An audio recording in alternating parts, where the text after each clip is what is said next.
প্রিয় দর্শক, আজকে আমি ছোলার ডালের একটা রেসিপি বানাবো। তাই ছোলার ডালটা 2 ঘন্টা আগে ভিজিয়ে রেখেছিলাম। 100 গ্রাম ডাল নিয়েছি। ডালটা ভিজে গেছে। এবার আমি এটাকে সিদ্ধ বসিয়ে দেব।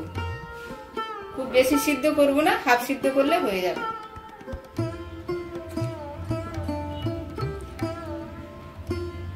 ডাল সিদ্ধ বসিয়েছি। এবার আমি মিক্সির জার নিয়েছি, এতে আমি এইগুলো পেস্ট করে নেব। দিলাম কিছুটা বাদাম, কাজু বাদাম, কাজু নয় ওটা চীনা বাদাম। এবার দিলাম কিশমিশ, এবারে দিলাম কাজু বাদাম, এবারে দিলাম কয়েক টুকরো আদা কুচি।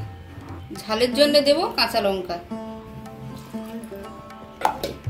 এগুলো আমি পেস্ট করে নেব।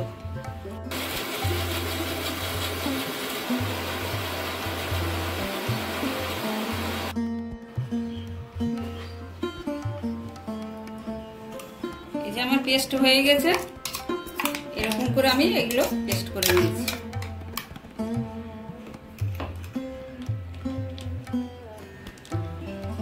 এবার আমি ওই 4 চামচের 2 চামচের মতো টক দই দেব। টক দইটাকে ভালো করে আমি ফেটিয়ে নেব। আমি যে ডালটা বসিয়েছিলাম, ডাল আমার সিদ্ধ হয়ে গেছে। এই যে এবারে আমি এটাকে একটা টিফিন বক্সে ঢেলে নেব।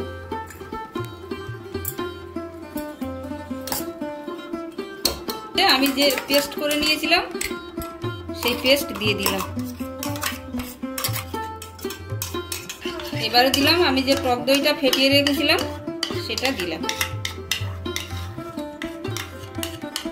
এবারে দেব পরিমাণ মতো হলুদ গুঁড়ো। এবারে দেব আমি কালারের জন্য কাশ্মীরি লাল লঙ্কা গুঁড়ো। তারপরে দেব পরিমাণ মতো নুন। টক দই দিলাম তার ব্যালেন্সের জন্য, আর স্বাদের জন্য দিলাম একটু চিনি। 4-5টা লঙ্কা আমি কেটে রেখেছি, মাথাগুলো লঙ্কা আমি দিয়ে দিচ্ছি। তারপরে দেব ধনে পাতার পরিবর্তে আমি দিলাম কারিয়া পাতা। আপনারা ধনে পাতা দিতে পারেন, কারিয়া পাতা দিতে পারেন, সেটা আপনাদের চয়েসের উপর। এবারে দেব আমি পরিমাণ মতো সরষের তেল। এটা সরষের তেলে বানাবেন, সরষের তেলে খেতে খুব স্বাদ হবে।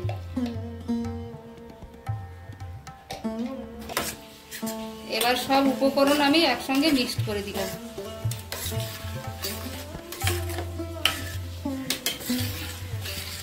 এবারে দেব আমি নুন হলুদ মেখে রেখেছিলাম চিংড়িগুলো। চিংড়িগুলো এর উপরে আমি দিয়ে দেব।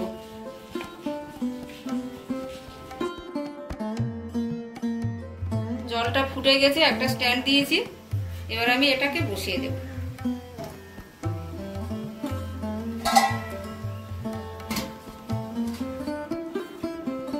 এটা কতক্ষণ ভাপা হবে, কতক্ষণ থাকবে? ওই ধরো আধ ঘন্টা। আধ ঘন্টা হয়ে গেছে। আধ ঘন্টা।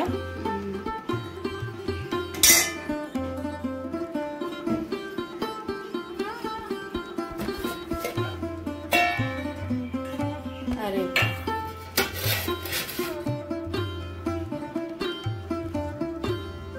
দেখে তো বেশ লোভনীয় লাগছে।